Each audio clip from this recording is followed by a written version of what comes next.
पण 15 दिवसापूर्वी इथे एक माल आला आणि 50 कोटीला विकला गेला तुमचा खासदार. आता खासदार गेले गेले म्हणजे गेले. आता आपल्यासाठी ते गेले. आता त्या दुखवट्याला आपण आलेलो आहोत. ज्या मोदीचे बूट चाटायला आपण गेला तो देशाचा विकास करू शकला नाही, तुम्ही काय विकास करणार आहात? आम्ही शिवसेनेबरोबर निष्ठेने राहतो म्हणजे उपकार करत नाही.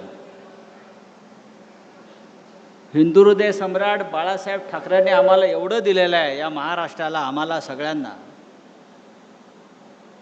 आणि माझ्यासारखे लाखो निष्ठावंत शिवसैनिक आहेत. म्हणून ही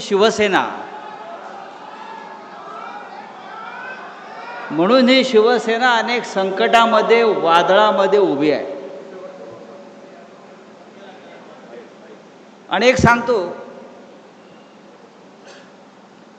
कृषी उत्पन्न बाजार समितीमध्ये ही सभा सुरू आहे.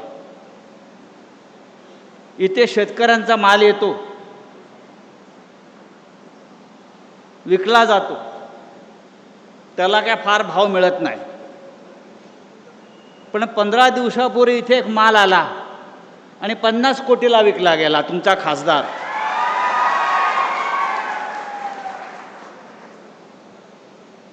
आता खासदार गेले म्हणजे गेले. आता आपल्यासाठी ते गेले. आता त्या दुखवट्याला आपण आलेलो आहोत. आता 10वं 12वं करू आणि पुढल्या कामाला मोकळे होऊ. फार दुःख करत बसायचं नाही. गाडा पाडा आणि शेवटी भगवा झेंडा फडकवा.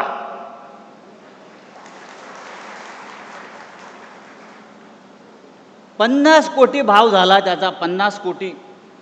खरं म्हणजे या बाजारात त्याला कोणी 500 रुपयाला घेतलं नसतं. तो शिवसेनेमध्ये आला, त्याला माननीय उद्धव साहेबांनी खासदार केला, त्याच्या खांद्यावर भगवी शाल टाकली आणि म्हणून त्याची किंमत 50 कोटी झाली. उद्याच्या निवडणुकीत 5 रुपये पण त्याची किंमत राहणार नाही. अशा पद्धतीनं ही निवडणूक होणार आहे. मला आश्चर्य वाटतं, उद्धव साहेब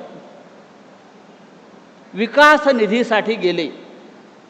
विकास निधी, मला माझ्या मतदारसंघाचा विकास करायचा आहे.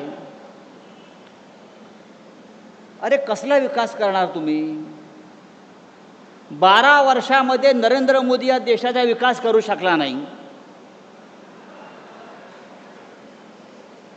त्या नरेंद्र मोदींच्या वाराणसीमध्ये जाऊन बघा. रस्ते नाहीत, पाणी नाहीत, पूल नाहीत.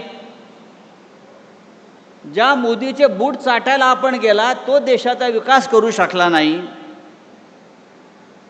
तुम्ही काय विकास करणार आहात? आणि कोणाकडे गेले? तर ज्याने राम मंदिराची लूट केली, राम मंदिराच्या दानपेटीतले 2000 कोटी रुपये ज्या मोदीच्या लोकांनी चोरले, त्या मोदींचे बूट चाटायला हे गेले.